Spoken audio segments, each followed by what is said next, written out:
Good morning, everybody. Welcome to our council work session this morning for October 24th.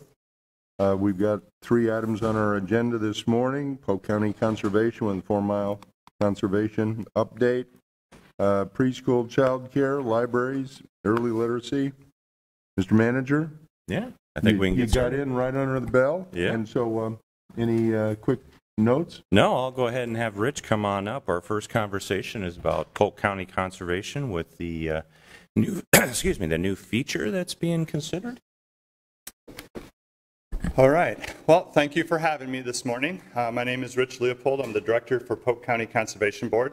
Mayor, City Council, Manager Sanders, appreciate this opportunity to just get up and give a little overview of what's happening out north of Copper Creek. We're calling it the mountain bike trail out there. So it was about 1.5 years ago. We were using the last bond. We're looking at different segments of property that might be advantageous. Our mission is outdoor recreation, which is usually more passive: hunting, fishing, paddling, biking, hiking, those types of things, camping. We don't do swimming pools and things like that. Outdoor education, environmental education, and then preservation of natural resources. So typically we target properties that are usually not good for anything else, right? We looked at this piece of property, which is north of Copper Creek, which is actually Pleasant Hill, and this property is on the border between Des Moines and Pleasant Hill. So it is in Des Moines, but just to the east of it and to the south of it would be Pleasant Hill. So we looked at this property and we start checking boxes. We start thinking about why we would be interested in a piece of property. So thinking about our mission, conservation of natural resources, this property, 4 Mile Creek, is real near it. And of course, the City of Des Moines and Polk County Conservation have worked together with what happened in 2018 on 4 Mile Creek. We've together, bought out like 300 properties. We've created the 4 Mile Greenway, which I believe is coming together awesome thanks to our partnership on that. We're improving water quality, we're benefiting water quantity, so trying to take the edge off the flooding events and things like that, protecting people in that area. So that's been going really well. This is really close. About 1/3 of it is actually in the 4 Mile Creek floodway, or floodplain. So we looked at that. We looked at the invasive species in there. So as far as the forest stand, it's not native. It hasn't been forest forever. It had been overgrown, cut down. There's lots of invasive trees in there. It's not like an old walnut or oak stand or anything like that. So we knew we'd be able to improve the habitat with timber stand improvement, things like that. We looked at environmental education opportunities. So just to the south, you have Pleasant Hill that has Copper Creek and the paved trail going around there with the bathroom facilities. Very nice, but very manicured, very developed. We're more of a nature-y kind of organization. We were thinking this would be great for trails. There's already a bunch of illicit bike trails up there, if you will. So there's people that go up in there all the time, but there's also a lot of four-wheelers and other activities that come with that up in there too. And we were thinking this would be really nice for nature trails. And then we were thinking about mountain bikes and bikes, things like that. So some of our trails, we allow them, some of them we don't. We have Sycamore, you guys have some bike trails. We have horse trails, we have paved recreational trails, but we were thinking a nature trail and a mountain bike trail, and this might be a great place for it. We're a rather underserved community, and especially on the east side, is rather underserved when it comes to nature trail opportunities and bike trail opportunities. Then we started considering if we do a bike trail up there, maybe we do something called a pump track. And if you need more explanation on what a pump track is, I'll have to refer to some of my staff, but this is more of a learning type track where younger children can learn how to do the little jumps and things like that, and that's more on the west side of the park. So we targeted this piece of property. A couple developers had been looking at it historically. Didn't work out. There's no city utilities over there. It's on the extremities of Des Moines and Pleasant Hill. It's treacherous. There's lots of hills and ravines and stuff like that, so it wasn't good for development. So a couple of developers had tried to make it a go. Didn't happen. Went to Iowa State Bank. Iowa State Bank held it, tried to sell it for, 3-4 years. Didn't happen. Iowa State Bank sold it out to Grinnell Bank. Sat there for 3 or 4 years. It was actually their last non-liquidated property within Grinnell State Bank when they overtook Iowa State Bank's properties. So they were looking to get rid of it. Couldn't do it. Weren't finding any buyers. We're the perfect buyer. So we end up having a really good deal with Grinnell State Bank, purchase this thing, and then start planning. 42 acres. When we start planning, what we'll do is contemplate the different things that could happen there. So we'll do an overall assessment of the property, its watershed characteristics, and what we're going to need to do to fix the erosion that's happening in there, how to make the existing trails sustainable, how to interact with neighbors so that we know we have security issues up there right now. It's a little bit of a wild, wild west sometimes. Many times when we get a piece of property, that's the case. So we think about use patterns, approach patterns, lighting, restrooms. We've been working with the city of Des Moines, and on the west side of it there, as part of the 4-mile greenway of vacated properties and roads, we're going to be putting a bathroom facility over there. We think about trail connections. So you've got the Gailey Wilson Trail along one side of it there. And then the 4-mile, of course, we hope to have a future water trail. We partner up with groups that we always partner with, like CETA, Central Iowa Trails Association. So they work with us over at Sycamore. They actually take care of most of the area. They take care of most of the parking, the garbage, the maintenance on the trails, the cutting of trees and stuff like that. So we talk with CETA. We start talking with a designer, and right now we're in pre-design, where we look at what might be possible. This is basically pretty pictures on a map, right? So we put little blobs, we might do this, we might do this. Once we do that, then we start looking at how much is it going to cost, and who do we all need to talk to. So starting in June, we were actually door knocking in the neighborhood to the north of that on Wilson Avenue, talking to the neighbors about what we're doing, why we're doing it, talking with them about trees that are maybe falling onto their properties that now we're your neighbor, and we'd like to be good neighbors, so let's take care of any problem trees that we have and things like that. July, we start reaching out to neighborhoods. So we've met with Grays Woods neighborhood, with the Edgewater community, and we continue to, one-on-one and in groups. So there's another meeting tonight. There's another meeting on Wednesday that we're meeting with residents and people in the area.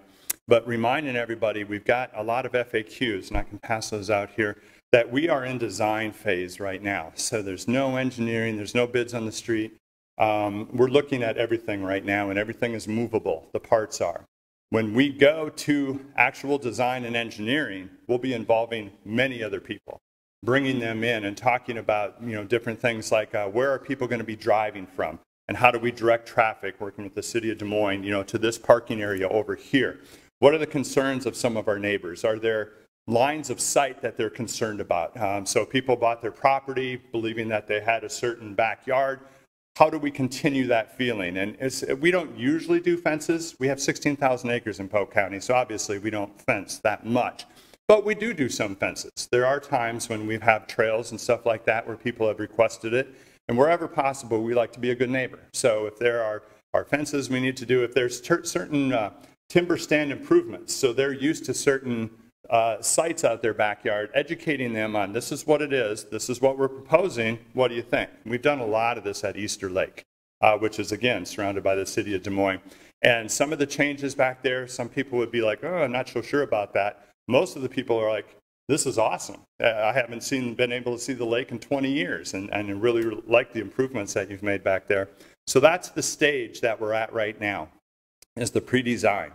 Now we've got this strange little artifact of the zoning. So it's zoned floodplain and residential right now, and it's going to parkland. Well, Polk County already owns it.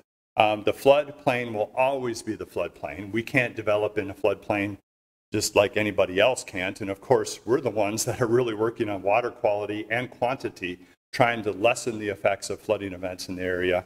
And then the residential going to parkland. So that's what's in front of you tonight, that you'll be voting on, is the rezoning to go to parkland. I think I'll stop there. Time is valuable. I'm going to pass around an FAQ and then be open to any questions that you might have. All right. Anybody have any questions real quickly? Curious, floodplain in the area, 100 versus 500 year floodplain. What are you using from a designation perspective? That's a great question, actually, and an informed question. Legal limits are the 100-year.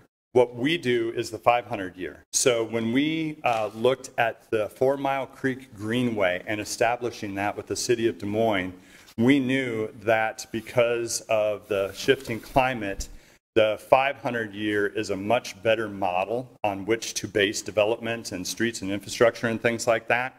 What that really allows us to do is the 100-year and the 500-year along the 4-mile channel are very similar. They're very close to each other. But when you say 500-year, you often include the tributaries, which justifies our work on erosion control and bank sloping and everything else into the 500-year floodplain. So our definition we'll be working on is the 500-year. Anything else? Linda? I've visited with some of the neighbors, and I know they're in the audience. They tell me that they've had some flooding coming up to their doors and their driveways. Where's that water coming from? You know, the whole shape of the land we're going to have to look at and where it's coming from. So my planner, Adam Fendrick, is in the crowd here. He works a lot with whoever we get for a company, whether it's Shive Hattery, RDG, or something like that, to try to determine the water patterns, the flow patterns, and what we can do to influence them and what we can't. You know, some things we can do as much as we can do, some things we can't. You get a 10-inch rain in Ankeny, you're going to have an event, no matter what. You're going to have an event. Yep. But what can we do to mitigate that? So not just there, but even upstream, we've been putting in lots of upland retention basins, strategic wetlands, redoing stream meandering, doing everything we can to slow the water down and take the peak off.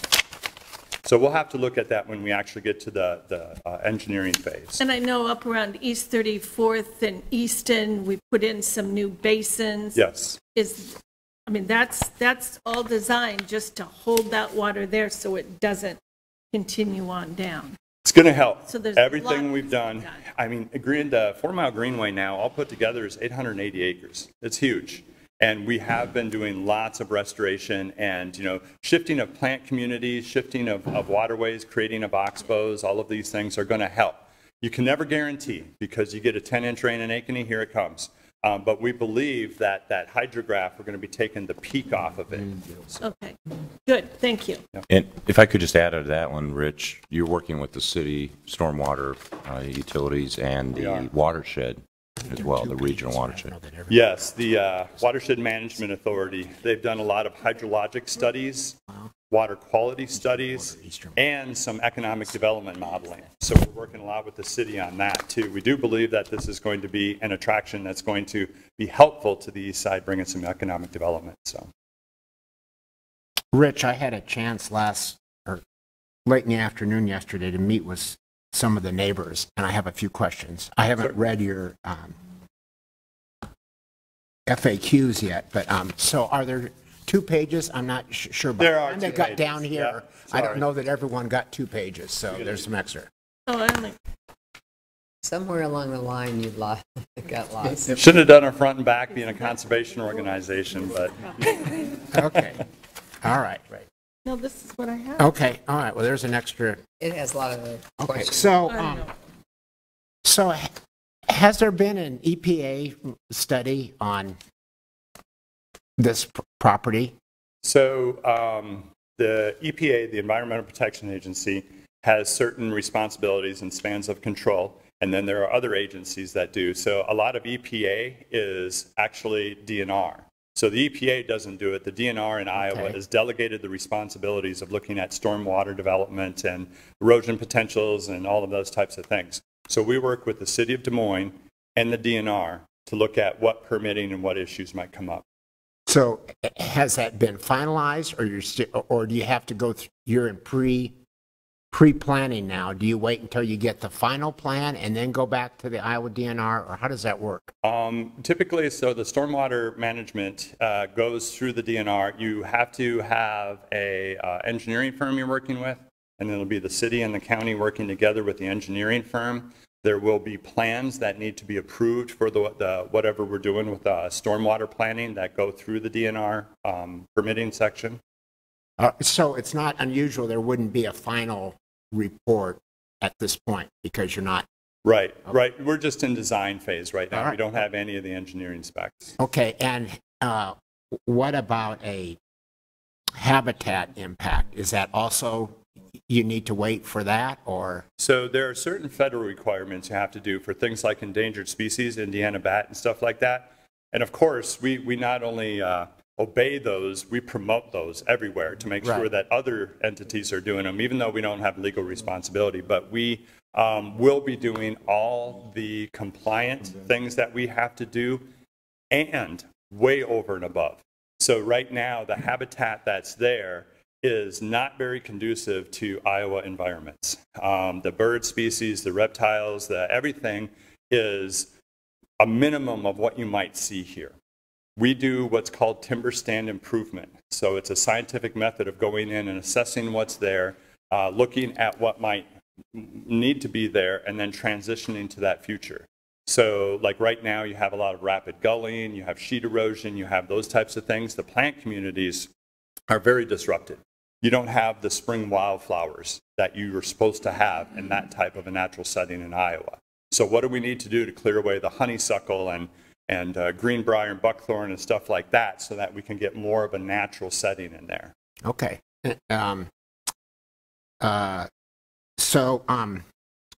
There's going to a planned restroom on the west side, is that correct? That's correct. Do you have any idea what hours the restroom are going to be open?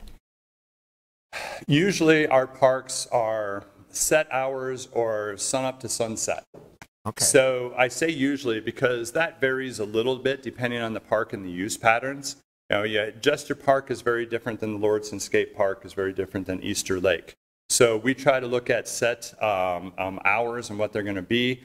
Whatever we do, we make sure that it's enforceable, right? So we have rangers. We work a lot with the city police. Actually, last week I just met with your police chief here. So we work a lot with city police, but we also have our own rangers that do patrolling and everything else. Mm-hmm. Part of this with the bathrooms, with lighting, is security, making sure that what we do there, we're able to get rid of the negative elements. And encourage the positive elements. We want this to be more of a safe family atmosphere. Okay. So if there was need for emergency responder in the park, because some of this is in Polk County, some of it's in the city of Des Moines, I don't know if any of it's, some of it's in Des Moines, right? I think the whole thing is in Des Moines. Is it all in Des Moines? Yeah, just to the north and east is Polk County. Just to the east is Pleasant Hill, and south is Pleasant Hill, but I think the whole of this property, the 42 acres, is in Des Moines. Okay, well, there's some question from the neighbors. What would be the emergency response if there was need for an ambulance or some other issue out in the park? Yeah. So this would be Des Moines response then? It would, although we know that our cities, especially along the borders, talk quite often. So if it's an emergency response, it would be the same as it is right now, which is normally the city of Des Moines, except if it's an area that Pleasant Hill knows they can get to faster, they talk with each other and Pleasant Hill sends somebody over. Okay. All right. Our rangers are a little bit further away, and our rangers don't typically handle emergency response. They will if they're in the area and they're certified peace officers. Our rangers are looking more for patterns that we need to change or disrupt. So illegal dumping, ATV use, drug trafficking activities, stuff like that. And we are really good at it. I'll brag a little bit at diminishing those types of activities once we move into an area. So just to clarify, a ranger could write a ticket for bad actors dumping. Absolutely. Okay. Yep, they can write tickets. They can have exclusion clauses, so we can kick them out of the park. They don't get to come back. Those kind of things. Okay. So are there beyond the primary entrance on the west side? Mm-hmm. How many emergency entrances are there to the park? So that's a good question. And then perhaps too, how many residential entrances? So emergency response, we will work with the professionals. So we work with EMS services on the county, Pleasant Hill, and Des Moines levels to figure out what the best emergency response strategy would be. That includes things like street addresses. Some of our parks are so big, we got our own roads. They're their own cities. We've had to name streets inside of Easter Lake Park so that EMS can better respond to what picnic shelter or whatever. So we'll be working with EMS services on how they want to best approach the different areas within the area that we're developing. As far as residential, we, again, work with the community on what they want. So Easter Lake is a great example. We put a lot of money, time, and effort into Easter Lake, and it's awesome. Then all the residents wanted to hook up to the trail system. So then we work with the city of Des Moines, and we say, we'll run the sidewalk this far, and then Des Moines does the rest of it. And so at the request of the residential neighborhoods, we have built multiple accesses to Easter Lake. Now this one here is a little bit different. This is a little more isolated, and the communities are more concentrated, but it'll be up to the communities how much they want to connect and how we formalize that. So, because we also have to think about fencing, security, gating, lighting, all of those types of things. Right now you have like an informal way that people get there, and it's probably going to be more conducive in the future so that they can enjoy it for nature trailing and things like that. All right, so on the east side of the park, and I think that's off of Wilson, there's a dead-end street that the residents there fear that the park users will park there and enter the park there and not where you want them to enter on the west side of the park. Yep. So is that an area that you would consider fencing just to prevent people from... If we need to. There are many ways to do that, and then there's the way it is, there's the way we want it to be, and then there's a transition strategy. So if there are places where people are parking that we don't want them to, or people are entering where we don't want them to, we can do things through jersey barriers and plantings and trail cams and stuff like that. Over time, what we would like to do is more of a natural. So we've planted a lot of living fences, we call them, certain trees and shrubs that make it impossible and very unfriendly to go in this way. Another thing is working with signage, making sure that we have the traffic flows that are going to where we want them to go. And that's safe for the neighborhoods too, because we don't want people just wandering willy-nilly through neighborhoods. So we'll have signs off of, what is that, University probably, that will lead them to the parking area up in there. Right. So if the neighbors in the shoreline area don't want to see that they want the understory? Yeah, understory to stay, so they can't see people back in there.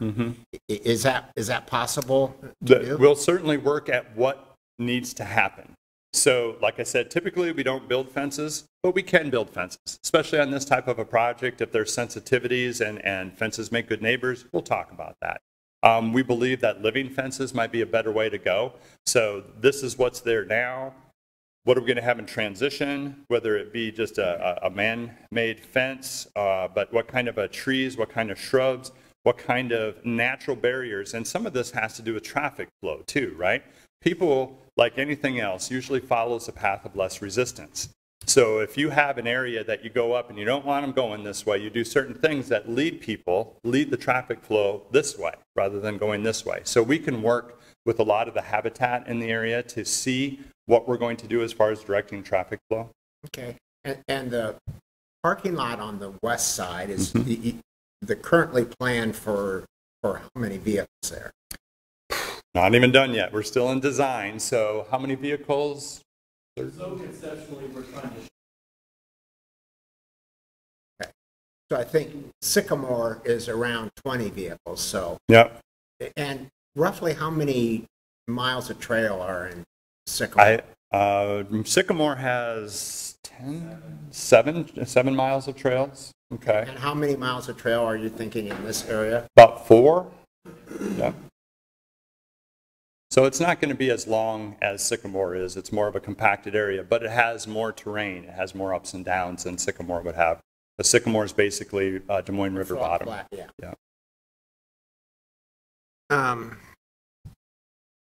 About done? Yeah. I'm getting there. I'm All almost right, done. because some of this is on Well, the I know, sheet, but so read just it. handed it to us this morning, so because I went to a meeting yesterday, and I said I would bring forward some questions, so. Good. So Polk County has around 16,000 acres. Polk County Conservation has around 16,000 acres. Were there other plots of land that you considered before landing on this one? Yes and no. So when we evaluate where we do our activities, we look at a lot of things. Geographic distribution, our populations being served. So we don't have a lot in that area. Along 4 Mile we do, but we don't have a lot of recreational opportunities over there. It's more natural resources restoration. We look at underserved communities. And where we can better serve communities like that. We look at underserved uses. So things like bikes, people have certain bike trails. The city has a few. We have Sycamore. But a lot of our people here, they go to White Rock Conservancy, which has awesome trails, don't get me wrong. But we don't have the facilities here that a community of this size would demand. So this here will be a popular attraction, although, we're not talking about like Lordson Skate Park. We're not talking about a nationwide or worldwide attraction.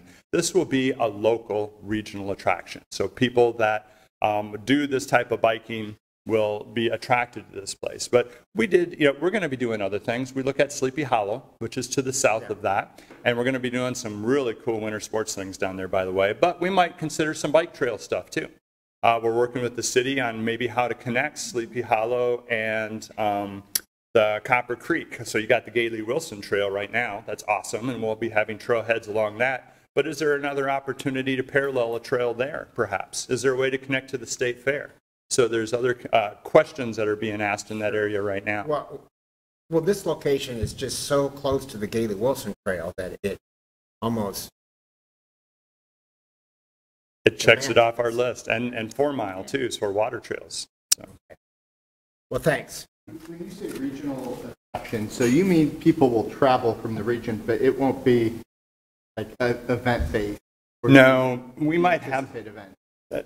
We might have smaller events. So we might have like a youth bike pump track day and stuff like that. And when I say regional, I'm talking the Des Moines metro and maybe 50, 100-mile radius. There's not going to be people in Kansas City or Minneapolis, St. Paul that are going to be coming for regular attendance here. There might be events that draw people to the smaller type of venues, but not big, not like Lordson Skate Park does.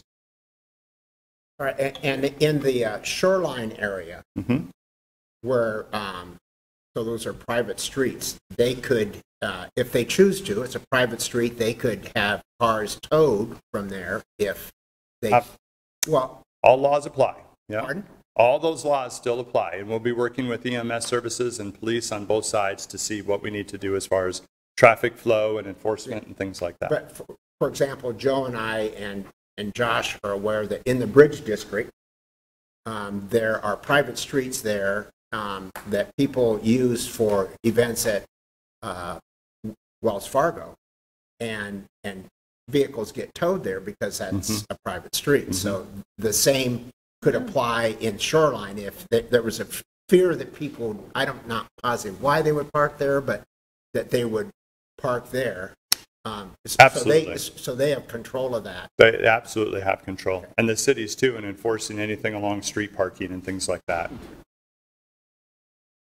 So just real quick, Rich, and I appreciate everything you've done at Easter Lake. I know that's been very, very positive for the neighborhood, and I know we had some of these concerns that are coming up about this particular area. But, and I think I know the answer. So this is only for mountain bikes. This is not, is it for four-wheelers and No. and motors and dirt bikes? Can No. they? Okay. So I won't say only for mountain bikes because there's going to be people hiking back in there. That's fine. But is it for any pedestrians. motorized, like, No. I mean, can you bring your dirt bike up there? Because I know Absolutely. that's going to be And in fact- loud to the neighbors and annoying. And There's a lot of that going on right now, Yes, I know. and that's going to be stopping. Yes. So we won't have any motorized vehicles like that that are going to be allowed back there, and we will do things structurally and patrol-wise that stops in that area. So I hesitate because there's a revolution happening with electric everything. And so you have a lot of mobility, electric assist bicycles and stuff like that. So I believe that those types of activities will likely take place there, but no gasoline-operated vehicles. And then you talked about a ranger, and I didn't. Do you plan on having a ranger there like you do at Easter Lake? Sort of. So we have 7 certified law enforcement officers. We have them spaced around the counties, and they have regions. So we have an area that will be covered by a ranger, but they won't be like Easter Lake. Guy lives right there. Yeah, it's a resident. It's very helpful. Yep, it is. And everybody knows him, and he's great. Right. We won't have that. There won't be a ranger living there, but there will be a ranger that will be assigned to that area, and it's part of our system, so it will be patrolled. And so will he be on call 24/7, 365 days a year, or is that more of a police 911 call or a non-emergency call, depending on what's happening? That's it. We will distinguish between. So if there's, a crime happening, it's the same as it is right now. So Des Moines or Pleasant Hill, depending, will be responding. If there are things that are more ongoing and problematic, the illegal dumping, ATV activity, drug activity, anything like that, then our ranger. Like what's going on right now? What's going on right now? That is what's going on down there. It is wild, wild west. I mean, you and I and Supervisor Hawkinsmith toured that area when we toured the 4 Mile Creek area, and we've seen what's happening, the dumping, the illegal activity. I mean, that's all over down there. So I'm not sure why anyone wouldn't want this area cleaned up and make it better for our East Side residents. So I appreciate you wanting to invest in this area. It's very good. Thank you. They need amenities like that, especially on the East Side. I think what's helpful, too, one last comment from me, is a systemic approach. So just random enforcement here or there doesn't help. But when you have lighting, signage, regular patrol, follow-up, cameras if necessary, whatever it is, that is what suppresses the things that you don't want to happen in an area. Yep. So mountain biking is a silent sport. So some of my friends who use the Sycamore Access smile because there's people that are now hiking, running, bird watching in there, and so the rules of the trail are that you give way to the slower paced people. So could this be used during the winter for snowshoeing and I mean, that would be rough on a terrain like that, would be pretty challenging. But wherever we can, we do it, right? If it's possible, we'll do it. So snowshoeing, that would be rigorous because there's a lot of hills in there. So not maybe somebody like me, but there are others. And cross-country skiing and things like that, you have to have set tracks and stuff like that. So we'd have to explore whether that's even possible. We have tons of cross-country ski trails at Jester Park, at Chautauqua Bottoms, where you got a lot of big flat land. But we can explore if there's any winter sport opportunities back there. We know that there's going to be a little bit of biking back there. People have the big fat tire mountain bikes that like that kind of thing. Again, not my thing, but some people will be doing that. So we'll be constructing our trails in a way that erosion and habitat and the neighborhood won't be disrupted when we have those types of winter activities. Thanks, Rick. All right, anything else? Can I just ask real quick, how many parking spots are over where the walking trail right now? Because we call it Grays Lake East over the Copper Creek where people walk, because that's used heavily already. So there's parking and a restroom there currently. So as far as activity, it gives a natural activity that is already occurring in that area. There is. Trails. Yeah, and I think, the nature walking is going to be a much more local thing. So I think it's the residents in that area, maybe within a, 10, 15 block area that will seek this out as far as bird watching, spring wildflowers and stuff like that. Okay. I think it would be a good addition off of the park and all the things you're doing in the 4 Mile watershed. So. Yep.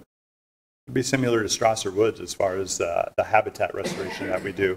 So if you want to see a healthy woodland and what this is going to look like afterwards, go to Strasser Woods, walk around there. All right. Thanks, Rich. Rich, thank you very much. Thank you, Mayor. All right. Let's go. Mr. Manager, let's move on to the preschool child care discussion. Mayor, council members, the next two presentations, I'll let them get ready with, are dealing with our ARPA funds. You may recall that we have $4.9 million remaining for child care and preschool needs and early literacy. So we have a couple presenters this morning, and then after that we will have more conversation to get to a final answer on those allocations. So with that, I've asked Des Moines Public Schools. I'll let them introduce themselves, and thank you for coming this morning. Good morning, and thank you for having us. I am Susie Guest, and I'm the Director of the Early Childhood Programs for Des Moines Public Schools. And good morning, thank you for your time. Matt Smith, the Interim Superintendent for Des Moines Public Schools. So we appreciate being here. Also, thanks for extending grace. I think I was supposed to do this a few weeks ago and became ill, so my apologies, but here we are. So today, our program objectives. There are a few things we're going to talk about. Why is quality preschool important? Preschool funding overview. Building a more equitable system for our students in Des Moines.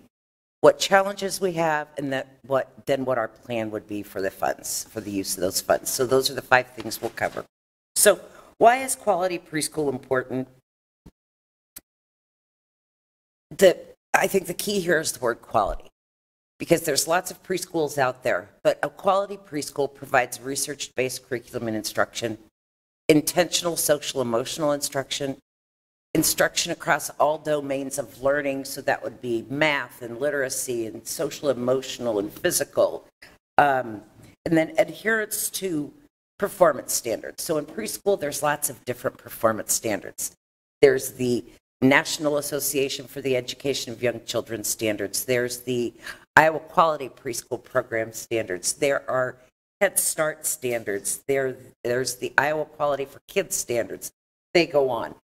Quality programs, they apply for those accreditations and they receive them. So that's probably the biggest difference, is that we look for quality in our programs, in our partnership. So let's take a look at our data. Many people have asked, we've heard that preschool, the effects of preschool, after over time, they wear off. But our data clearly shows that they do not. So the first bar up there in the light yellow, that's collapsed data for our K-5 students, which this means that those kids that attend a Des Moines Public School preschool or one of our partners, 46% of them meet benchmarks on their assessment, whereas only 31% do that do not attend preschool. And that is the trend all the way, if you break it down, disaggregate by grade level, kindergarten, first, second, third, fourth, fifth. So this is on our literacy assessments that are given in the fall, and it's the Fast Bridge assessment. The same goes for math. You'll take a look at our Fast Bridge math data. And again, the CLAP scores show a statistically significant difference between those students who attended preschool and those that did not. And again, that is the trend all the way through K-5 for our students. So I just want to give you a bit of an overview of preschool preschool funding landscape. So first of all, you can have private child care providers who charge tuition and possibly child care assistance. They may or may not have a quality rating. We also have Head Start funding. In Des Moines Public Schools, we are the subrecipient of the federal grant funding for Head Start. There's also Early Childhood Iowa funding. That's grant funding from the state. And if you'll go back, the kids in Head Start, there are our neediest kids at 100% of poverty. Early Childhood Iowa is 200% of poverty. Shared Visions is also state funded, and that's 130% of poverty. And then lastly is our statewide voluntary preschool program, where we get half of the funding that we would get for a K-12 student because they only come half days. So our funding, if you take a look at this pie chart, the majority of our kids are funded through statewide voluntary preschool program. And 22% of our kids are also funded by statewide voluntary, but through our partner programs, which we have 14 partner programs, and I'll show you that in a minute. Boy, that's hard to see. 21% are funded by Head Start, 5% Early Childhood Iowa, and 2% Shared Visions. So we take all of these fundings and we piece them together, and we braid some of them for full-day programming as well. Susie, some of these, they all have different criteria too. Absolutely. So you can't, that's why you have to braid it. That's why, so the statewide, that's universal. Any child can use that, and it's free. It's actually 10 hours free, but Des Moines Public Schools, we offer 15 hours a week because 10 is just too few for our families to get them back and forth. So just to clarify, it's too few for not only the students, the benefit for students, but it's also too few for parents who are trying to get a job, trying to work, and if you only got them there for 2 hours, they got to leave their place of work, come grab their child, and come put their child in a child care center. And pay for that. And pay for that. So what is the time that so if it's not 2 days, how many days is it? Well, ours is 5 days a week. 5 days a week. Okay. Yes. For how long? For 3 hours 3 a hours. day. We're trying to get them to that lunchtime. Yeah. Okay. So ideally, we'd like to have them full day. What time do they go? Oh, it varies because we stagger our stop and start times basically because of parking and parents dropping off and picking up.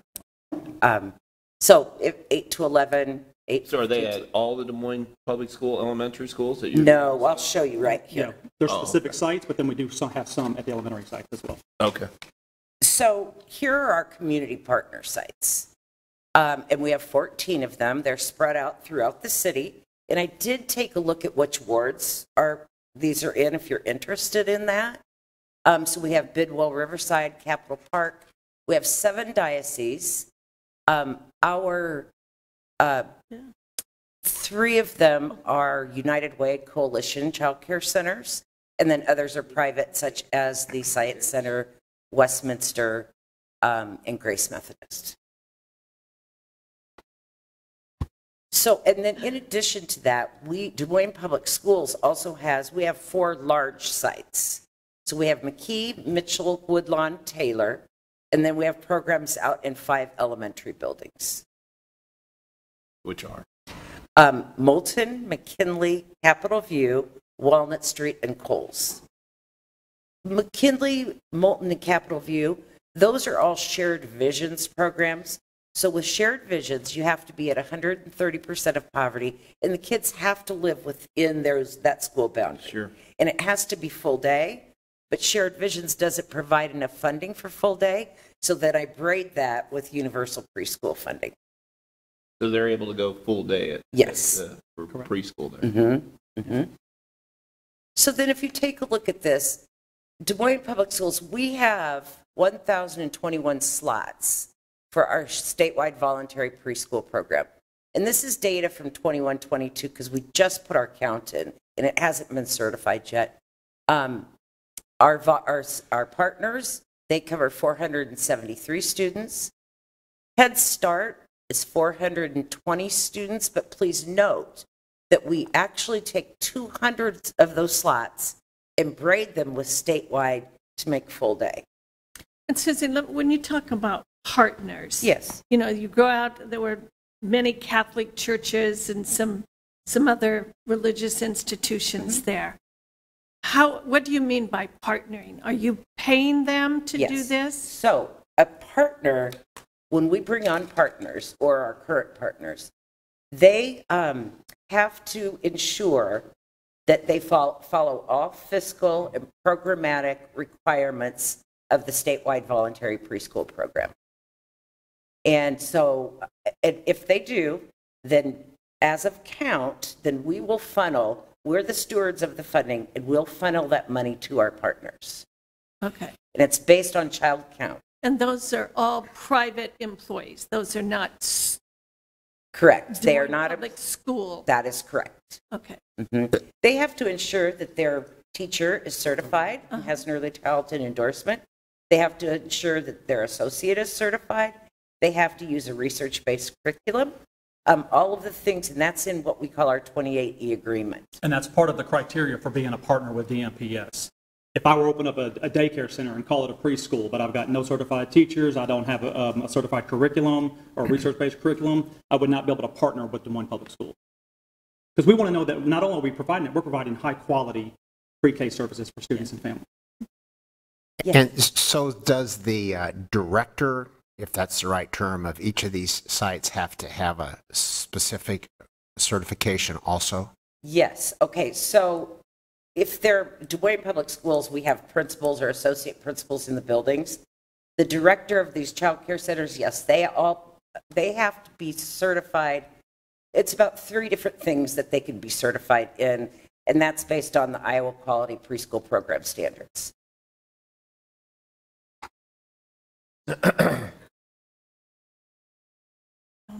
So, shared visions, I think I've already explained that, and those are the 3 buildings.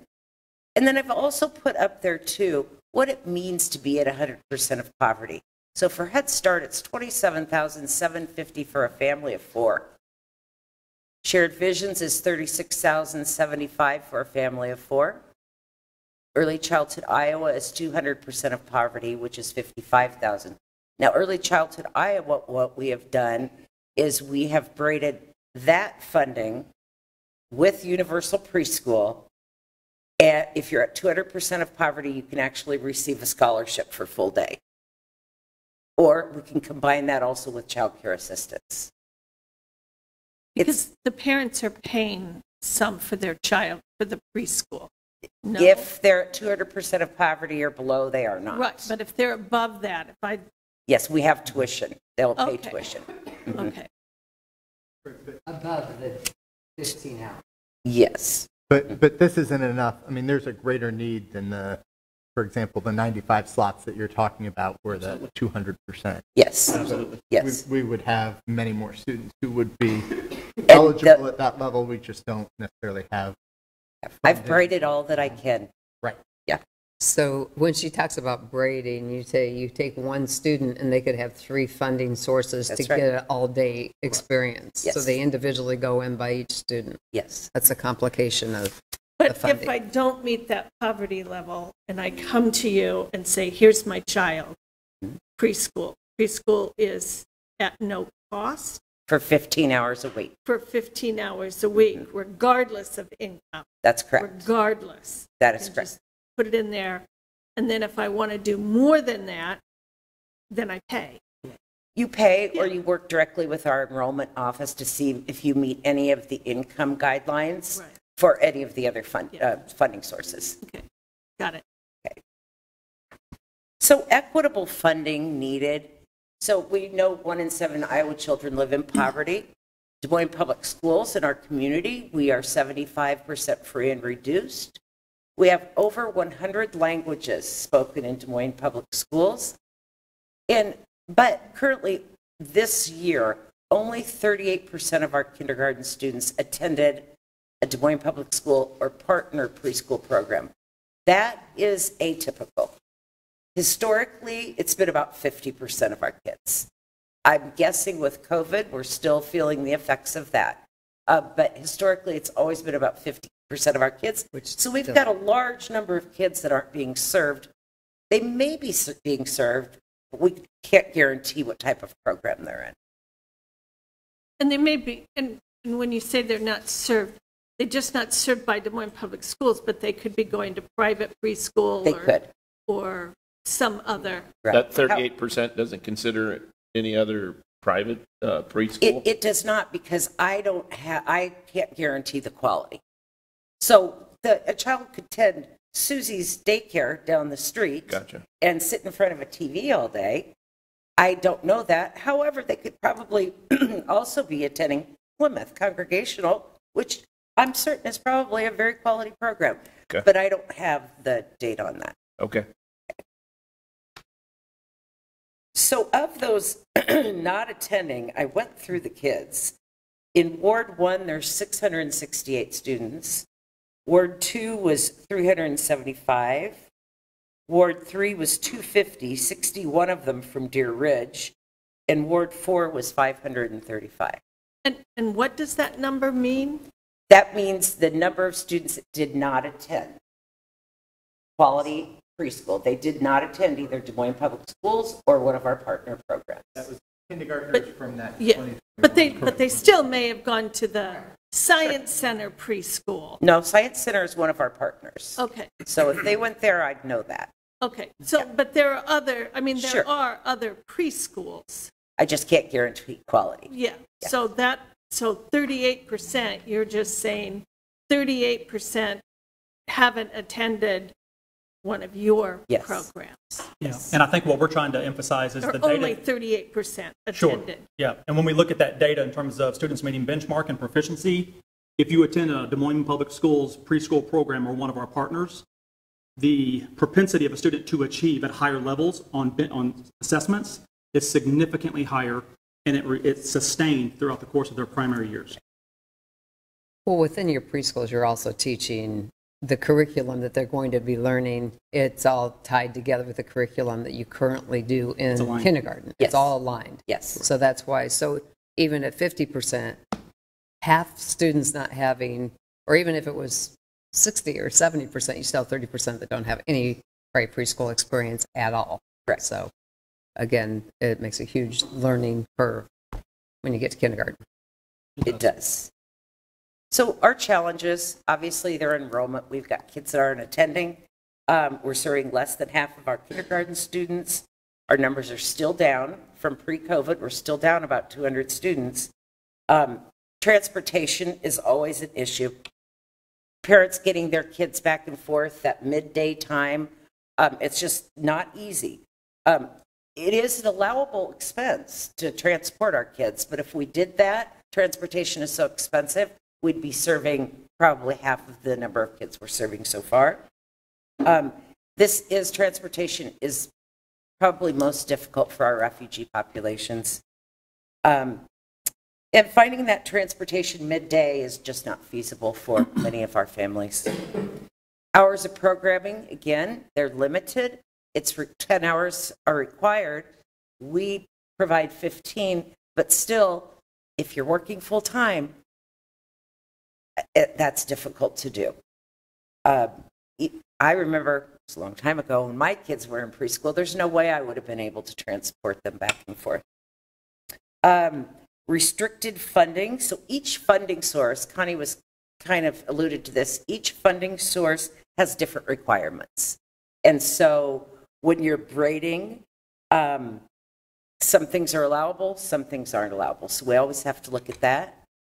Language interpretation and translation, that's not included in our statewide funding. So we have to come up with that. And it's about $25,000 a year for translation and interpretation. And then hiring instructional staff. I think all of you are quite aware that we still need teachers. And so those are our challenges. So the funding, the ARPA funding. So our goal would be to increase full-day preschool enrollment with wraparound care for students at 200% of poverty or below. So in Des Moines Public Schools, we would add 6 full-day classrooms. That would be an additional 120 students a year. And locations, we've talked about the locations. It would really be based on data and enrollment needs. So typically, do we have waiting lists? Right now, the only waiting lists we have are on the south side at Mitchell. But most of those kids we have funneled into half-day programs until if something should come open full day. Do you have the ability to add more at the south side? So not at Mitchell, we don't. Yeah, so no, I know these that, 6 but classrooms, they would be added to elementary buildings. And we would do that strategically, place them at sites that have Metro Kids Care. So we could use the funding not only for the preschool, but also that wraparound. So it's actually, yes. So we would add these at elementary buildings.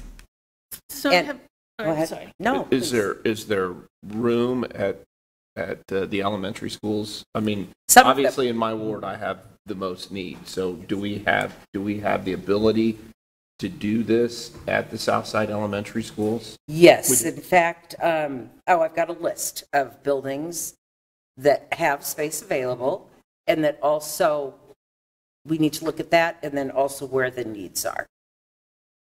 So we do have the ability to do that, and it's also, and Susan may have noted this already, but each of these rooms requires specific specifications, right? They've got to meet certain code requirements and things like that. So that's why actually adding it to an existing elementary school works for us, and so it just creates an efficiency. We're going to meet those criteria. Right. Absolutely. So I have a couple of questions. Yes, When you talk about, so you're asking for some ARPA funds to do a full-time preschool, take it from a half-day to full day at the schools that would offer Metro Kids Care also? so we wouldn't be taking half-day and moving them to full day. We would be creating Full day. full day. So we'd be creating Okay. 6 additional. 6 additional classrooms, which would equate to 120 additional student slots. Okay. And it would have to be in schools with the Metro. It's Metro or an aftercare program. We have a couple of schools that have Boys and Girls Club or CFUM, Yeah. other Oh, yeah. programs, 21st but, century program. yeah, mhm, sure. So, okay. so can I What- just, go ahead. What age do you allow them to begin preschool? Well, it's based on funding again. The only funding source we have for 3-year-olds is Head Start, and then 4-year-olds is all of the other. I take that back. Shared Visions can also be used for 3-year-olds, but we actually prioritize 4s so that they at least have 1 year of preschool before going on to kindergarten. When you were talking about the gaps, you were referring to 4-year-old preschool. Yes, I am. Right. So, I mean, in an ideal world, we would be providing enough funding so that all our kids could have both 3-year and Absolutely. 4-year-old Yes. preschool. We're not even hitting 4-year-old That's preschool correct. That's like we correct. should. That's correct. Joe? So if we do this program and you hire additional staff and we start this and then the money dries up, then what happens? So I think I've got that in here in just a couple of slides. Then I'll Okay. hold off. So let's go on to ARPA funding for our partners. What does that look like for them? Well, many of our partners have full-day programs. But if a parent can't pay, then that child may only attend half-day. So this would allow our partners to increase their full-day to full-day enrollment and wraparound with scholarships with this funding. Does that, Matt, does that make sense? Say that for me again. Okay. So many of our partners have full-day programs, and half of it is free because of the funding from statewide voluntary. Sure. If they don't have child care assistance, those kids go home. Yeah. If they have child care assistance, those kids will stay. But those that go home, we can actually offer a scholarship with the ARPA to make them full days. Okay. It's confusing, I know. So it's a I just combination. wonder, well, I mean, I think it's great and this is going to be fantastic, but when it's done, are you going to come back to us and ask us? Yes, I'm going to. No, I'm teasing. If we don't have that. I know. So, just kind of the process, if a partner is interested in securing funding, they're going to go through a process with Des Moines Public Schools called RFI, which is a request for information that they're going to fill out, and they are going to document their students at being income at 200% of poverty or below. The kids must be 4. They need to be full-day school program, including wraparound, no religious education, during that time that they're either funded by statewide or ARPA funds. They have to have a certified early childhood teacher and an associate, quality research-based curriculum and assessment, and accreditation by the National Association for the Education of Young Children, Head Start, or QPPS, which currently all of our partners are able to fulfill these requirements through our current 28E agreements. Do know I'm always looking for other partners. I'm exploring 2 additional partnerships right now. So the plan, so funding per partner will be based on their percentage of statewide slots that they already have. So if they have 20 slots, the amount that they could request would be based on those 20 slots compared to our overall number of slots. And we would develop service agreement contracts. So in October, we would release this RFI. November, partners will submit. January, funding decisions are made, and then we'll work on the service agreement contracts in February. So we'll have those up and ready to go for the fall. So this would be for the 22 or 23-24 school year, 24-25, and 25-26 for 3 years. We would also have performance measures, not only that our partners would have to fulfill, but we would too. So we'd want to know what is the increase in the number of slots or the number of half-day slots that were expanded to full day with wraparound. We would provide the demographic data of the students who attended, and then we'd always, and we, just because we do, we would be also taking a look at our data and provide that to you as well. So there is the question, sustainability. Okay, what I can guarantee is half-day programs. You're absolutely right. We are always looking for increase in funding. It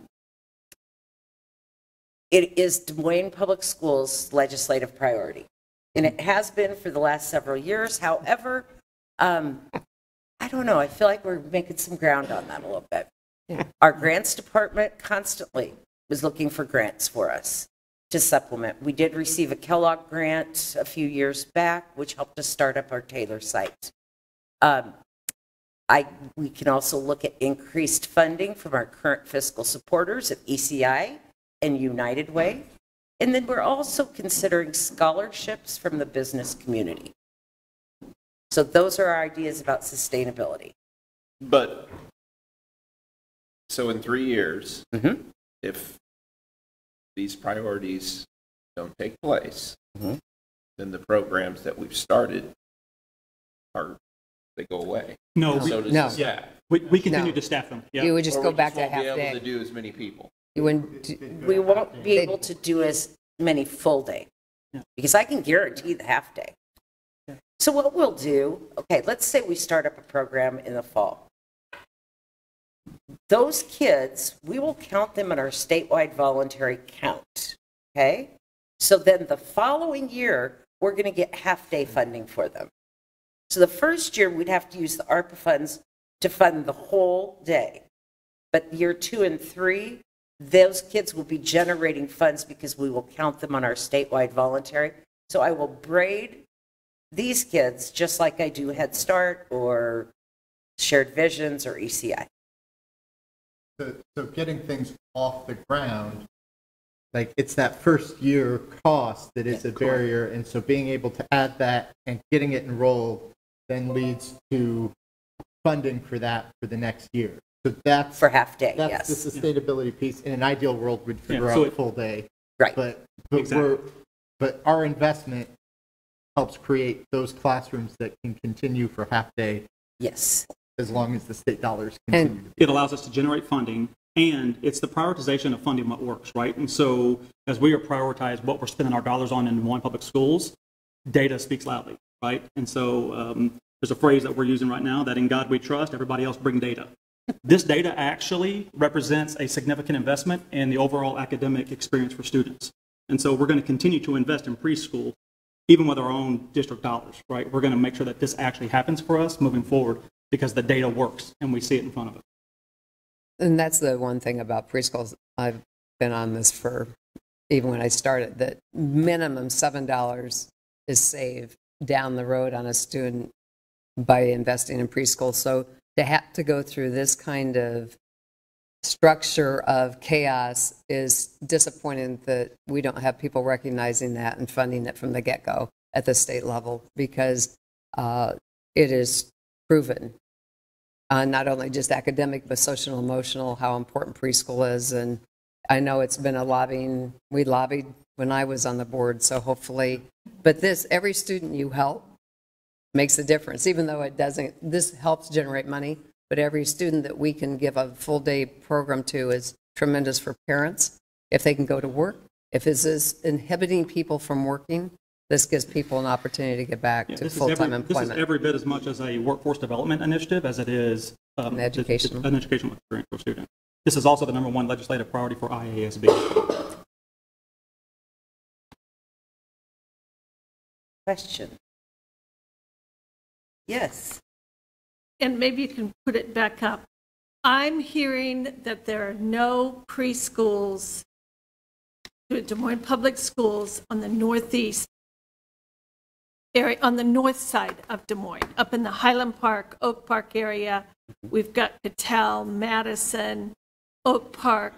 But when I go to your website, I don't see that you have Metro Kids Care or any type of preschools there. And I think it goes back, you know, when you talk about the waiting list, you said so many kids on a waiting list by wards, but the waiting list is only comprised of kids that are, maybe have families in that school that are waiting to get into that particular preschool. But if I go to Madison Elementary, there are no options. That's correct. Okay. So in your ward is McKee. Yeah, which is a long ways from the north side. Capitol Park, which is by East High School. Mm-hmm. Holy Family, which is 9th and University. Okay. St. Joe's, which is closer to McKee, that's Easton. Yeah. So those would be the 4 options of Des Moines Public Schools or partner programs. When I look at who has room, physical room, between Findlay, Madison, and Oak Park, I believe Madison was the only one that would have physical space for a program. Yeah, Oak Park and Findlay were no. So we could open a classroom at Madison. If the data would suggest that. Would you? Yeah, that's the question. Yeah. And I mean, I think we all know what this is about. We've had a request from Precious Beginnings that runs, and he tells me that he works with Madison now. He does. I just met with Pastor Phil last week.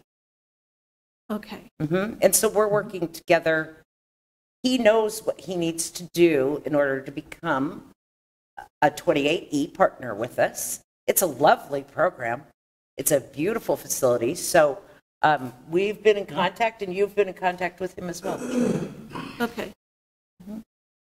And we just need something, whether it's at Madison or, you know, I don't care who it is. We just are lacking in preschool options through the Des Moines Public Schools on that north side of Des Moines. Take everything north of Euclid. This would help that. That would, and having a partnership with him would help that. There's just few more things he needs to do to ensure quality. Okay. Mm-hmm. So, question, and Scott, this is more towards you as far as releasing the $4.9 million.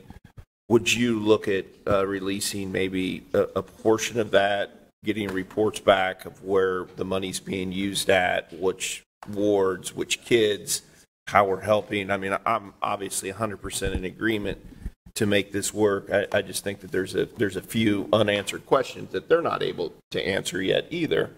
Would that be, I mean, you're not looking at releasing the complete $4.9 million all at once?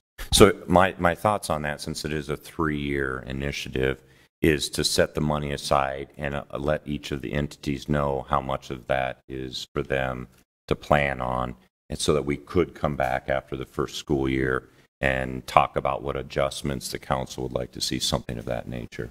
But we would need to set the money aside so that they know what Sure. they're hiring. Right, yeah. Yeah, no, I Yeah. agree all with that, but Yeah. I think it would be Here's- best, maybe, after you get the program started, you come back. You bet. You share with us how successful it's been, because I believe it will be successful. And then, some of the questions that we probably have in the back of our minds of how it's being used and what partners and how much is being used in each ward and things like that. Probably some of those will probably go away, and I think it'll be better for everybody. You bet. I want to make Just sure wanna there's Can I clear. just make sure that we're going where the kids are and we're looking at the data that we have? I want to make sure that, I Then you're going to be appreciate, spending a lot in Ward 4, it sounds like. no, I'm just saying, within the structure of the dollars they have, I think we need to be very cognizant as to where the data shows the kids are and the needs are. So, Do we have data showing where the kids are? Because the only data we have are the kids that are on the They- waiting list. Well- But if there's Well- no school, if there's no preschool offered, then they're not on anybody's waiting So- list. So what we have She gave us is, the numbers. for those kindergartners, our current kindergartners, Yes, those. for those kids that did not attend a Des Moines Public or partner preschool, Yeah. we have their zip codes. Right, And so Right. I know, I broke it down with the city map, and I know and which that's, zip codes those okay. kids are from. Absolutely. And so that that's what you're basing the need on. and. We also look at birth rates and things like that. Yeah. Yeah, so we pull all of that data. Okay, Can you send us those numbers so we'll have it like in an email so we know? Yeah, I can send you So those. then as we go back and Absolutely. we revisit this, then we know, look, they met I the will need. send that and- information to Scott. Sure. And then he can forward it to you. Yeah, that's fine. One quick question about the funding over 3 years. Would you need that front-loaded so there'd be more expenses Yes, from the get-go? Certainly. we've talked about Certainly. that. Some materials and things of that Classroom nature. setup and Yeah. curriculum and those types of things. All right, Yeah. thank you And that very would much. just be in the first year. And the first year is need to be fully funded, as we talked about, and then the state funds will make it less the following years as well. All right, thank you for clarifying.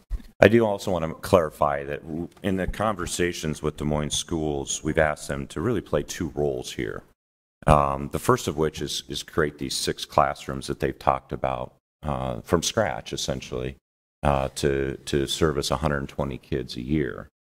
And so those funds obviously would flow directly through to them and their programming. But separate from that, we've talked about the RFI and all the partner agencies that they work with, for which most of those I would envision, you can clarify on this, is they may have programs already that are partial days, a 2 or 3 hour program. The funding would allow for responses from those organizations to say, if I could get some of that ARPA funds, they would be able to go to full day. And so that is a secondary function that I really appreciate they're able to do with their networking. And so this is really a two-pronged attack here. And there would be separate funding. We would set aside the funding that would go to the 6 classrooms, and then we would set aside some of the ARPA funds for those partnering agencies that for the most part are expanding from part-time to full day. You might have some that actually say, well, I can actually create some full day.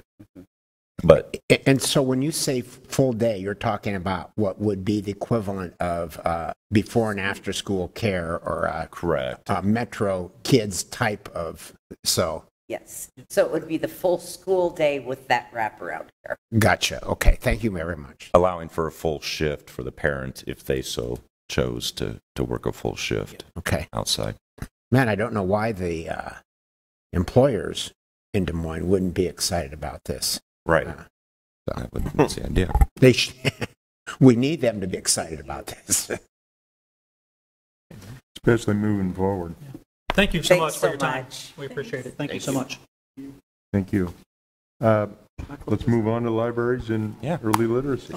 So Mayor and Council, the other opportunity that presents us here is early literacy and catching these same youth that we're talking about with exciting library programming to keep them motivated to learn, and that way the school district's responsible for the actual ABCs and becoming literate, but our librarians just have that knack for making learning and reading fun.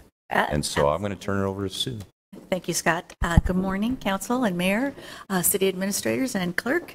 Thank you for this opportunity. We are thrilled to be here to talk about an initiative that we are very passionate about and something that's very near and dear to our heart, and that is a community-based early literacy initiative in collaboration with our schools. You've just heard great information from our preschools as well as our new interim superintendent.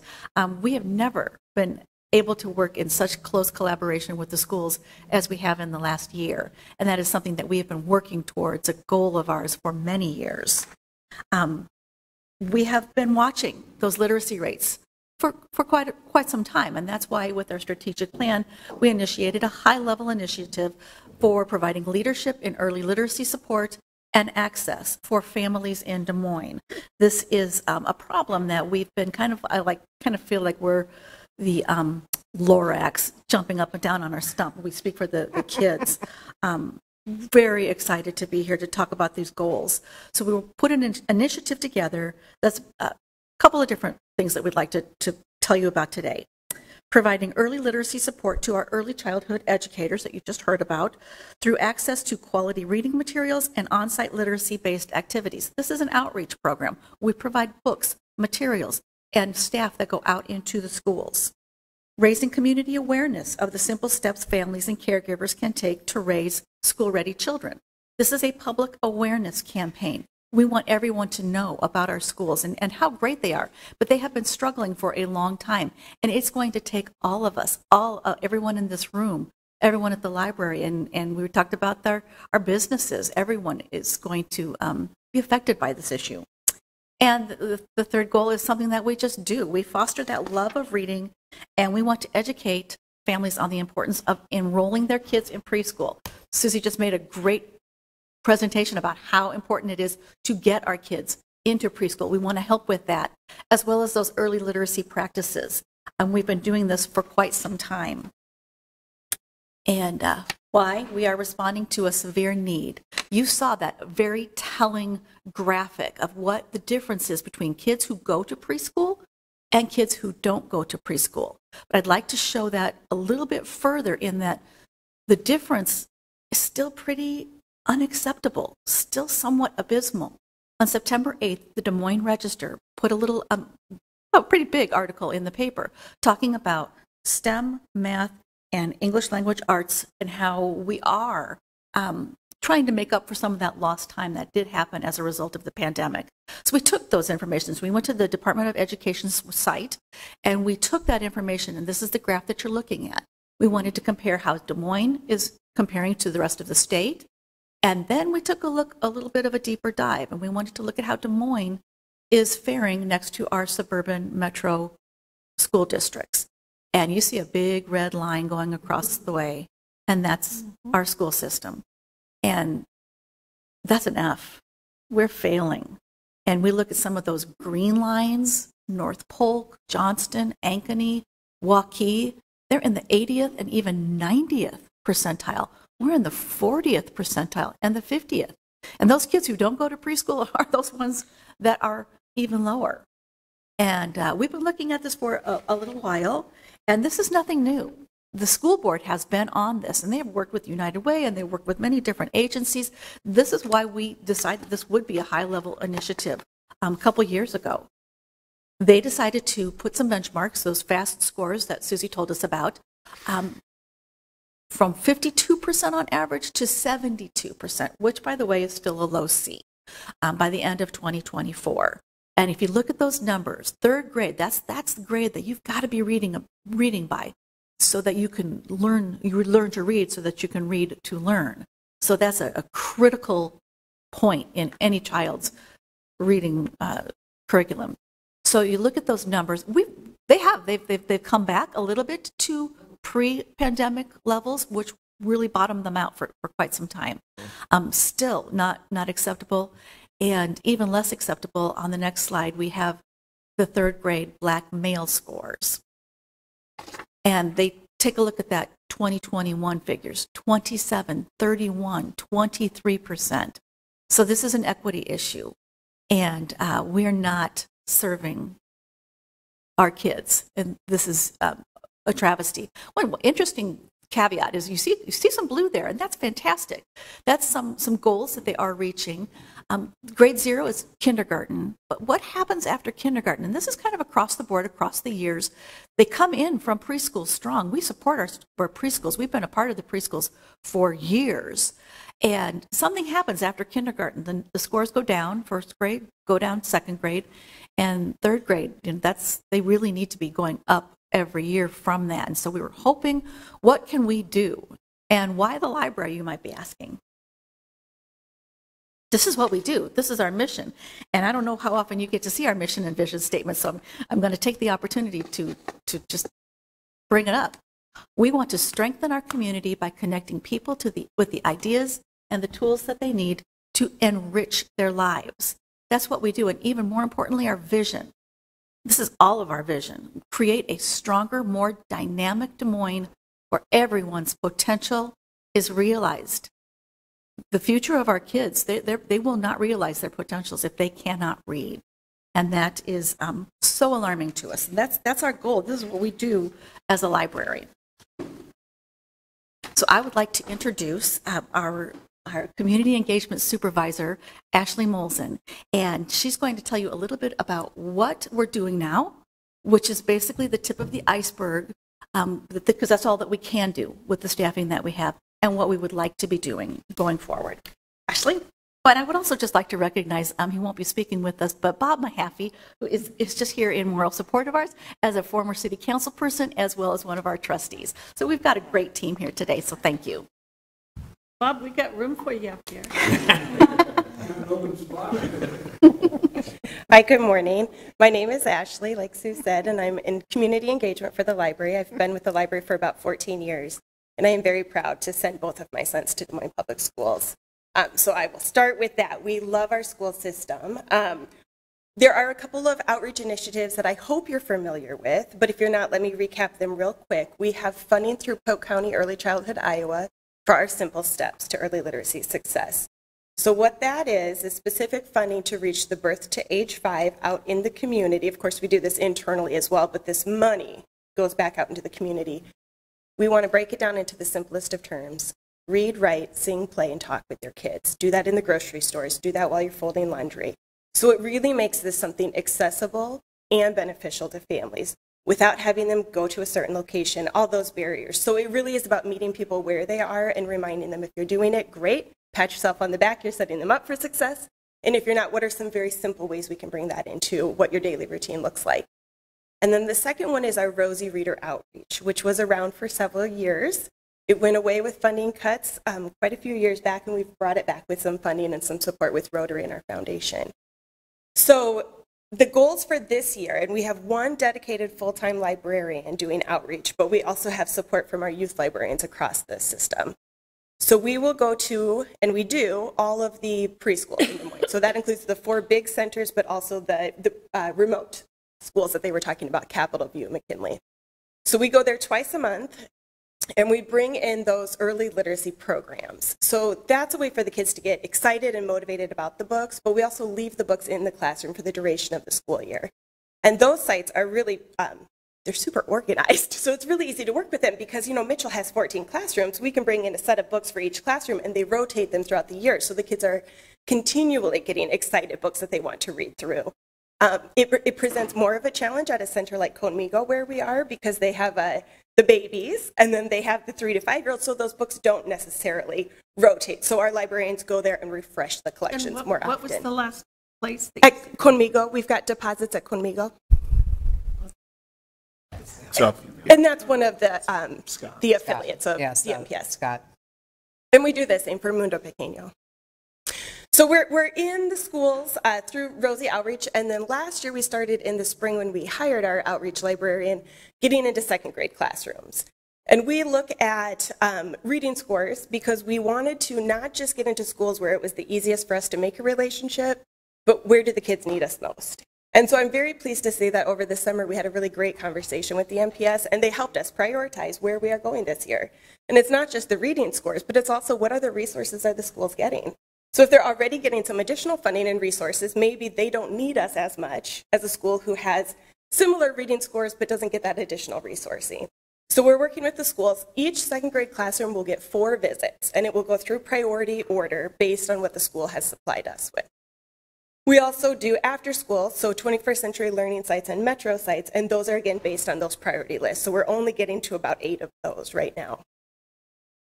So when you look at what we do with our simple steps, for example, this year we wanted to do more literacy support for kids entering the foster care system. So we work with a group called Foster Squad who already prepared care kits for kids. We put a book and a socio-emotional coloring book into each of those care kits. So when kids are transitioned into a temporary housing system, then they have access to that reading material. And the research does show that regardless of parents' education, the more access they have to books at home, the more successful they will be in school. So we really prioritize getting books into people's homes, whether they can check them out or whether we're giving them to keep. Something as simple as getting a library card for a child. When guardianship, legal guardianship, and parental rights are involved, it can be a trickier conversation. So we work with this group to say, how do we have an event at the library and make this a fun event for kids, but acknowledge how can we get them access to the library card? And who does that work with? Biological families, foster families, both.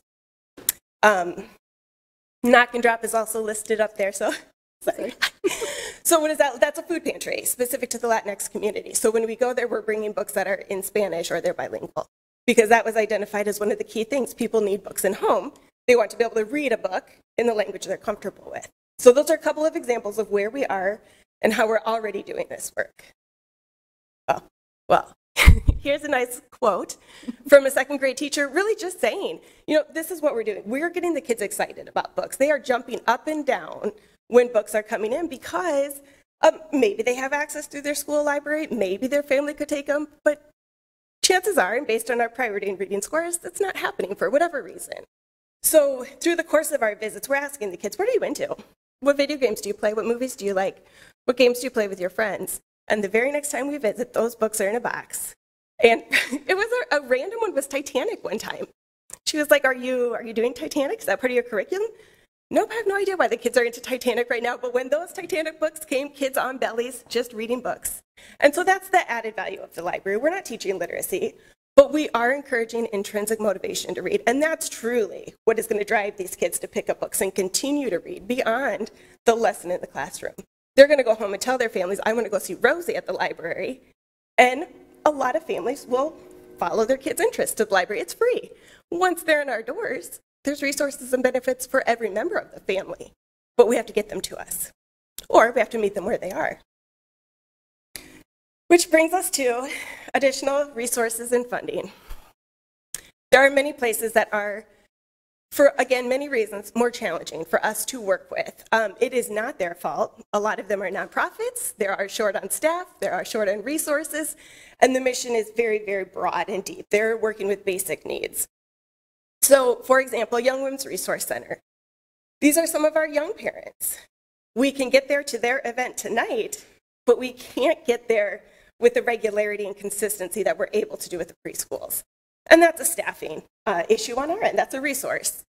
New Direction Shelter, they have an apartment complex on the south side, Libertad Apartments. They've invited us in. They have a beautiful common space.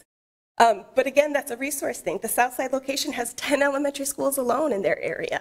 How can one youth service librarian get to 10 schools to support them and out and about in the community, which does require more time to establish those relationships. Embark and LSI, we work with them, but again, not to the capacity we could. And so these are kids that may be in our preschools, maybe they're too young to even enroll in a preschool. These are babies, these are toddlers. But we can catch them through the programs they're already working with in our city, and we have great relationships with many of them. And that would also include us getting out to some non-DMPS Head Starts and preschools. They make it so easy for us. Like I said, they're very organized and welcoming. But we need to do some relationship building and figure out what works for other places where it's not quite as easy and streamlined for us.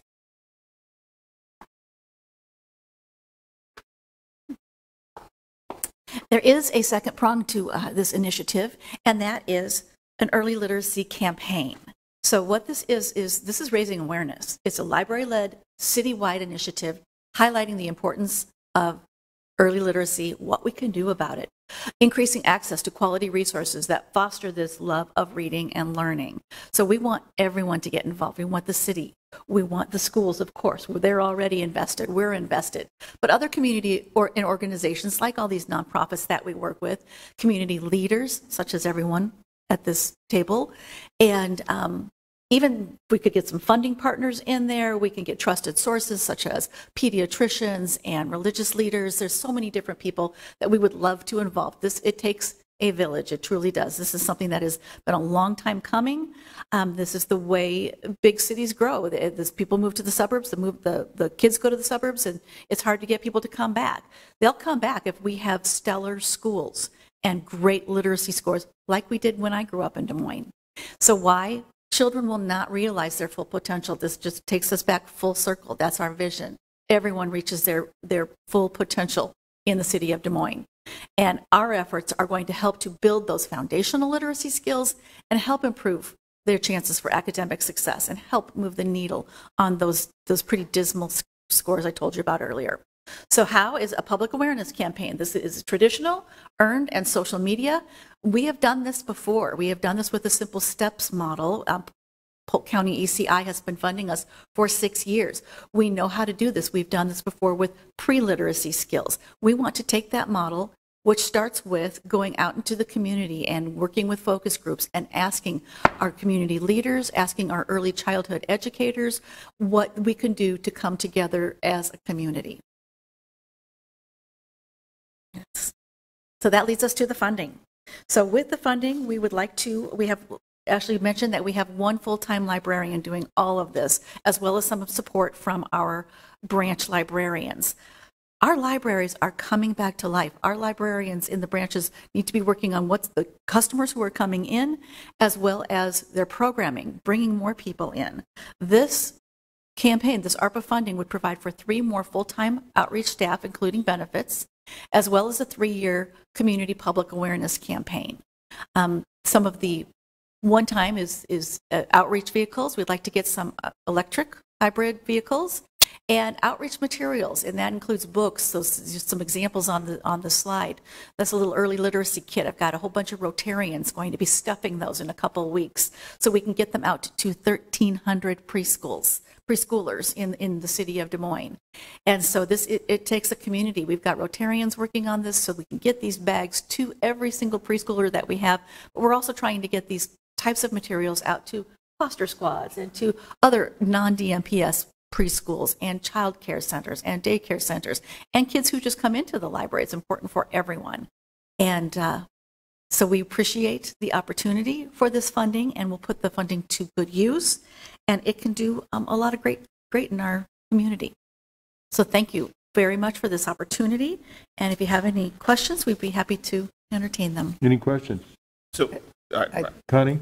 I just have one quick one, only because you said in the language that they have. So when Des Moines has 100 languages and dialects, how many translated books do you have, and is this part of the funding you're going to be asking to put material in? I'll let you. It is a challenge to order the books themselves. So just from the Burmese communities themselves, finding books in Karen and Burmese is slightly easier, but Chin dialects we haven't come across them. So I'll kind of give you an example. Iowa State Extension is doing a literacy class for parents. We don't do that at the library, but Iowa State Extension. They're working with Embark to translate that course into Burmese, and the library is coming through to help. Number one, we had some beautiful early literacy photos from the Burmese community, so make it visually representative of the community you're serving. We'll provide the photos, and then we're also buying books. But because of what you just asked about, it's hard, so we also chose a picture book that has no words.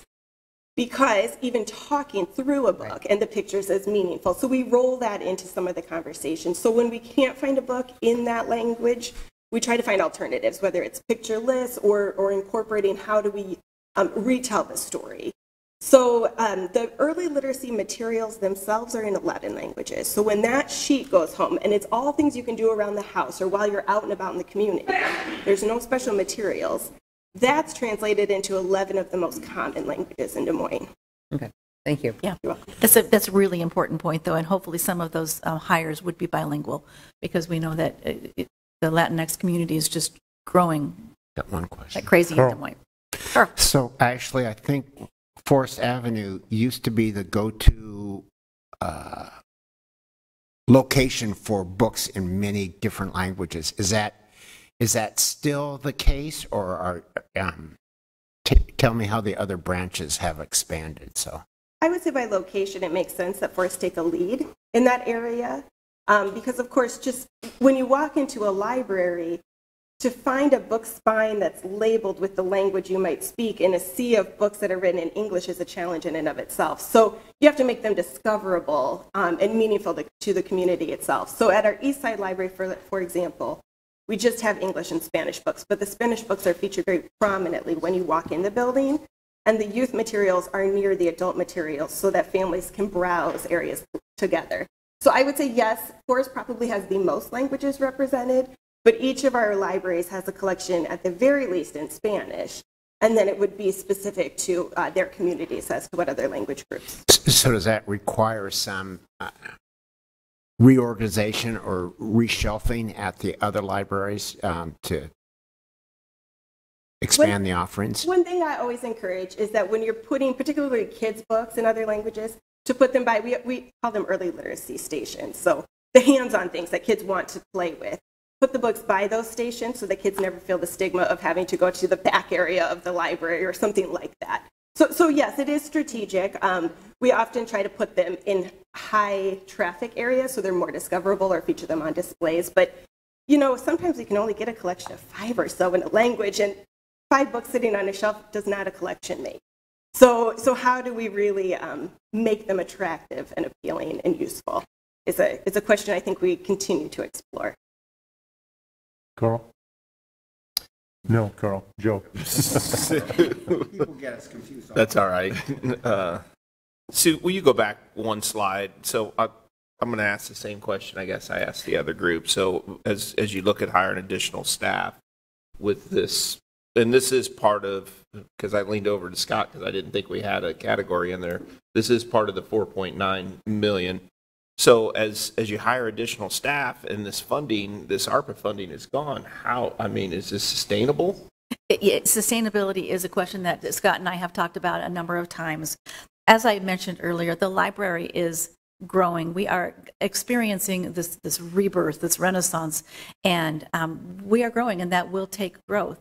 The idea is that the outreach staff would continue after the 3 years funded by our operating budget. The rest of it, we need some sustainability partners, some funding partners.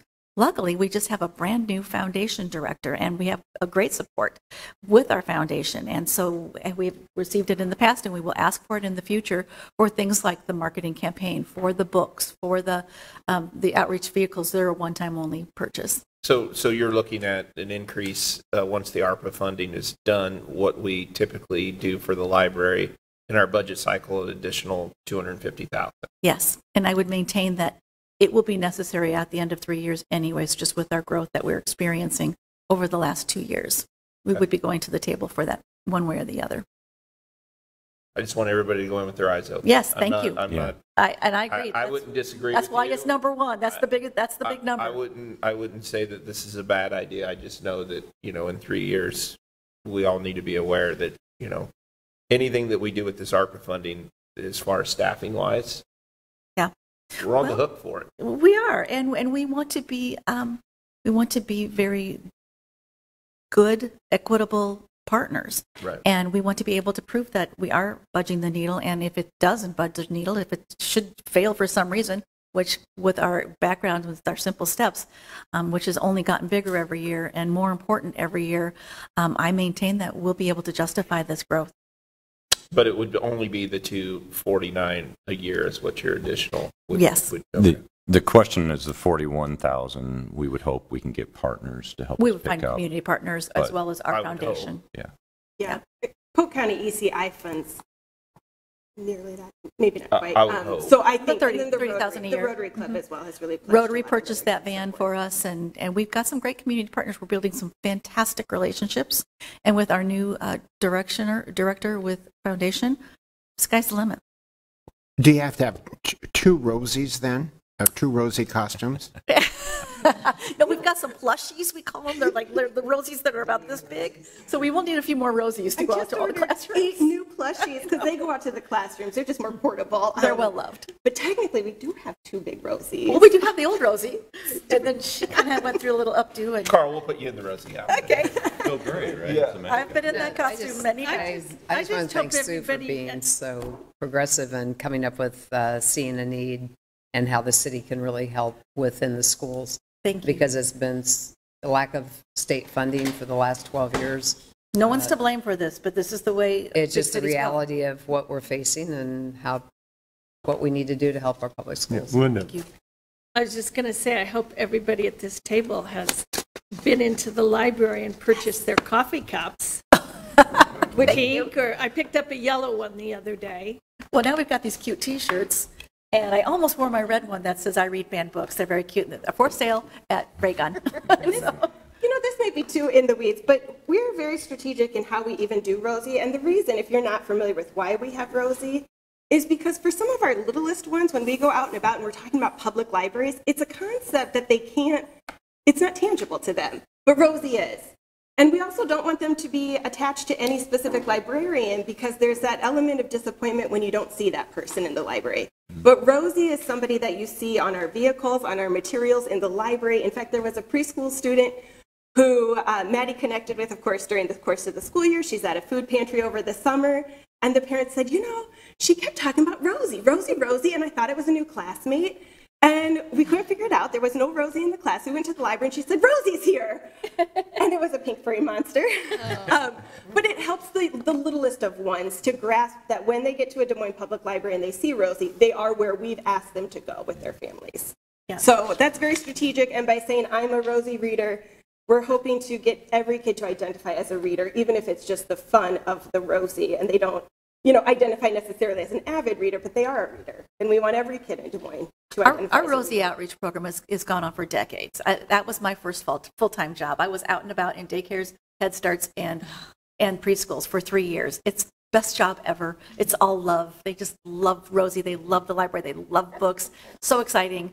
I'm just glad to see it went away for a few years when we had our budget cuts and we had to close down the libraries for a day a week.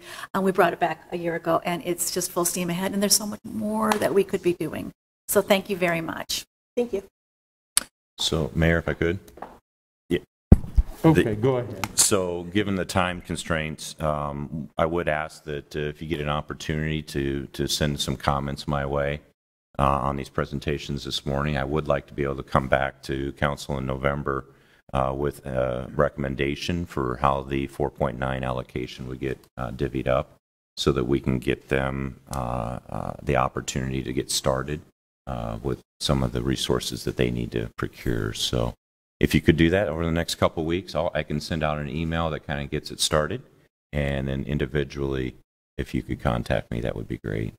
Thank you, Mayor. All right. With that, anybody have any other final comments? What do we have, municipal housing tonight? 445? Yep. And no See closed session? everybody at 4:45. This meeting's adjourned. Thank you all for coming.